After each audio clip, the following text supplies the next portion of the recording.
Pemirsa, juru bicara Satgas Penanganan COVID-19, Profesor Wiku Adhisasmito mengatakan Indonesia dapat belajar dari 3 negara dengan cakupan vaksinasi dosis lengkap yang tinggi namun mengalami kenaikan kasus kematian dan konfirmasi saat Omikron menyebar. Ketiganya adalah Amerika Serikat, Norwegia, dan Korea Selatan. Ketiganya merupakan 3 negara yang melaporkan Omikron ketika kasus positif dan kematiannya mengalami kenaikan yang cukup signifikan.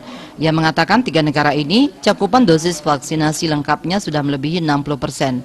Namun nyatanya kasus positif dan kematiannya tetap dapat meningkat.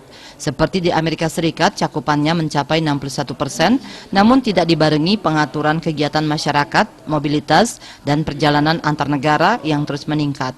Adanya kegiatan berkumpul di tempat umum maupun pemukiman selama periode Thanksgiving dan menjelang Natal serta Tahun Baru menyebabkan penularannya meningkat. Ditambah lagi penggunaan masker sudah tidak menjadi kewajiban sejak lama dan pengawasan protokol kesehatan lainnya juga tidak dilakukan dengan ketat. Selanjutnya Norwegia, negara ini satu dari sekian negara di Eropa dengan kasus Omikron yang terus meningkat tajam. Padahal vaksin dosis lengkap di Norwegia telah mencapai 71,45%. Kasus positif yang meningkat dibarengi jumlah kematian yang meningkat. Penularan Omikron yang meluas di masyarakat dapat menjadi penyebabnya. Karena di Norwegia masifnya kegiatan pesta menjelang Natal dan Tahun Baru, kegiatan belajar mengajar di sekolah serta penerapan protokol kesehatan, terutama penggunaan masker yang lengah.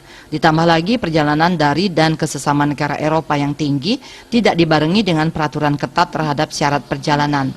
Hal ini juga disebabkan letak geografis negara-negara tersebut yang berada dalam satu daratan serta tingginya ketergantungan antar negara sehingga lebih sulit untuk menerapkan kebijakan perjalanan seperti testing dan karantina.